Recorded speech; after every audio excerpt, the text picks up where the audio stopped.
welcome back to another video. So today I'm going to be doing my League 2 predictions for this upcoming season. These are just my opinions and views. It has been quite hard whilst coming up with these predictions due to signings coming in and pre-season results and things like that. Without further ado, let's get into the video. If you're new to the channel, don't forget to like and subscribe. So at rock bottom I put Carlisle. Now obviously last season they did struggle to stay up.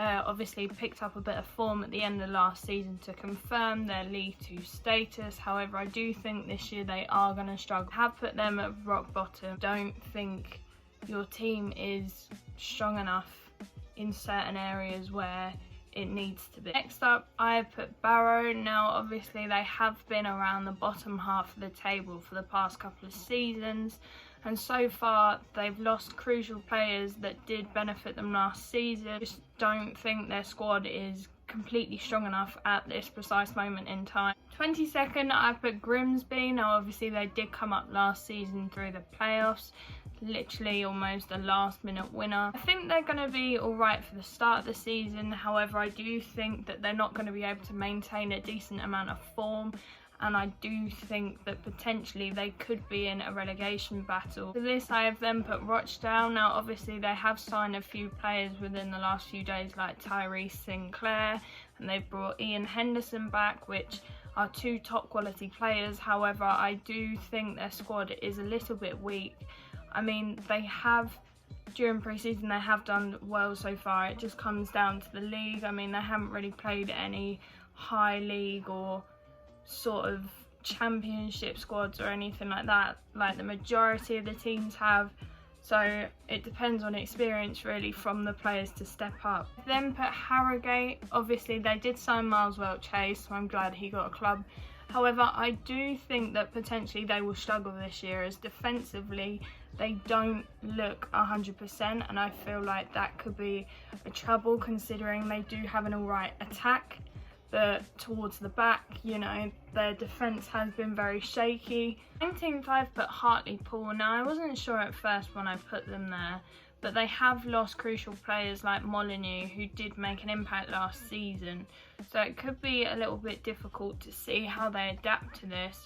However, I just don't think they're going to have the squad and the team itself to push for high mid-table, etc. 17th, I've put Salford. Now I think maybe people might disagree with that, but personally they've brought in multiple signings, which is good. However, they do this kind of every year, trying to push for promotion and that, but it kind of backfires a bit. And I feel like personally you can bring in as many players as you like, but if the team doesn't gel, then it's not going to perform properly, and I feel like that may come at risk sometimes. 18th, I have put Wimbledon. Now I've only put them in 18th just because they've made a few signings. Obviously they've made a really good signing in Josh Davison.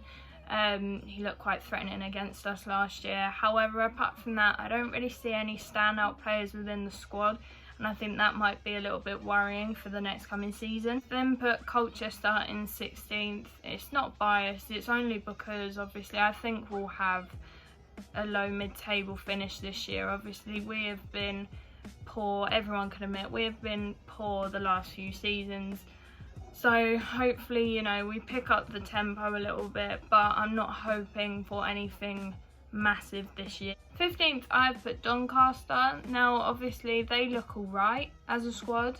There could be areas for improvement, which I think is why maybe they will be 15th or around there, just because, you know, they do need to improve in certain areas.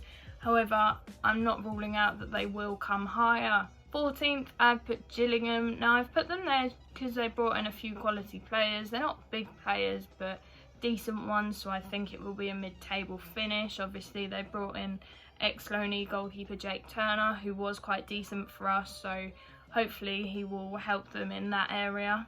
But apart from that, I mean, I don't see anything overly special, but you know, I still think they're going to get a mid-table finish. Up, I have put Crewe, so I think they're going to have a pretty decent I say pretty decent, obviously. I think they're going to have a good season back in League 2. Obviously, they're used to being in League 2, so they know how it works. Obviously, they know how some teams have played in the past, so I think that will help going into the next season. 12th, I have put Sutton. Now, obviously, they have lost a few of their crucial players to other teams, like Aji Boje.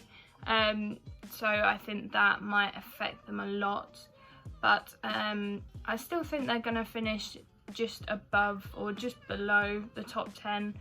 They've got a decent squad still. They've signed Luke Gambin, who is very good in attack, but it'll be interesting to see how well they do, because obviously last year they only just missed out on the playoff. Just above the top 10, I've put Newport. Obviously they have been exceptionally busy so far this transfer window. It may not always be a good thing, like I said, bringing in loads of players and not all of them getting game time or things like that. I think they're going to do alright. I just don't think they're going to have a playoff push this year. First spot in the top 10, I've put Stevenage. Now obviously they have made a fair few signings, but they have been quality signings. They have brought in Aaron Chapman, who is almost 6'7". He's a goalie. They've brought in Piagiani. You know, they've brought in quite a few quality players. They've not gone for quantity, they've gone quality kind of thing. And I think that will help them this year compared to last season and the season before, where they were down the bottom end of the table. They've then put Stockport in 9th. Obviously, they have got an alright squad. I mean, you wouldn't look at them and think, wow, that's like a really strong squad for League 2. However, I feel like they're the underdogs for this season. They've got a well tight-knitted team. Obviously they did really well last year. They didn't really go out and buy loads and loads of players. They've got quality within Sarcevic, obviously Madden, you know, Carl Wooten. So it'll be interesting to see, but I think they're actually going to do quite well this season. 8th, I'm going to put Swindon. I think they will only just miss out on playoffs. They did quite well last year, unfortunate not to get the playoffs. However, you know, as a whole, they are a very strong team. They've lost players, but they've also brought in quite a few quality players. So I do think they're going to be up there and they're going to be challenging. But I do think they're only just going to miss out on the playoffs. 7th, I've put Walsall. Now, obviously, they have brought in players. Their squad looks quite decent. They brought in the likes of Brandon Comley, who is really solid in midfield for us. Luke Bennett, who actually came from Sudbury. He's on loan from Cambridge at the minute. He's quite a decent left back, but I mean, as a whole, their squad is looking very good so far this season, and I do think that this year maybe they... Obviously, after that, I've put Mansfield. Now, obviously, they were in the playoffs last year. They were unlucky to lose against Port Vale, but I think their season last year really picked up. They were bottom end of the table for the majority of the first half of the season. Then all of a sudden their form just went up and up, which I think is amazing to go from down there all the way up to the playoffs. And I do think they are going to get playoffs this year. I don't think they're going to go through the kind of ride they had last year, but I don't think it's going to be I suppose you can say, an easy ride for them. They are going to have to work for it, but I do think they are going to get the playoffs. In 5th, a lot of people will probably hate me and be surprised for this, but I've put Crawley. Obviously, they have brought in some decent signings like Dom Telford. They've got the money at the minute. They're bringing in signings and they do look quite good so far. Last spot before automatic promotion, I have gone for Northampton. They will get the first playoff spot. Personally, I think they were unlucky to go up last year. Obviously, Bristol Rovers, amazing result, very down to the wire, and they completed that. But I think Northampton will be on it. They will want to go, and I am very concerned for next Saturday. So the last promotion spot in 3rd, I have put Tranmere. Now obviously they've got a quality squad anyway. I just feel like they've added to it and it's got stronger, and I just think personally not many people are gonna think that, you know, they're gonna do well this season, but I kind of think they will. I've got this kind of gut feeling. So runners up for this season, I put Bradford.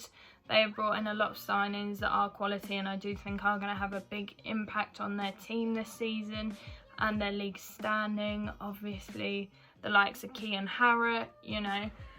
I think they're going to be pretty strong. I just don't think they're going to be able to win the title, but they will be runners-up this year. My League 2 champions, obviously, I think quite a lot of people are going to be a bit annoyed about, but I put Leyton Orient. Now, they have got, it's not like they've gone out and got loads of signings, but they've brought in small amounts of signings, but they are quality. Like, they have got George Moncur, who's an amazing player. So far, they've done well in pre-season. They're looking quite sharp, and I just genuinely think this may actually be their year. But yeah, that is the end of the video. Obviously, I am sorry if I have annoyed anyone with my predictions. It is just my opinion. But if you can smash the like button on this video and subscribe if you're new, we are literally 22 subscribers off of 1.3k. If we can hit that before the season, it will be amazing. But yeah, thank you for watching. I'll see you in another video very shortly. And yeah.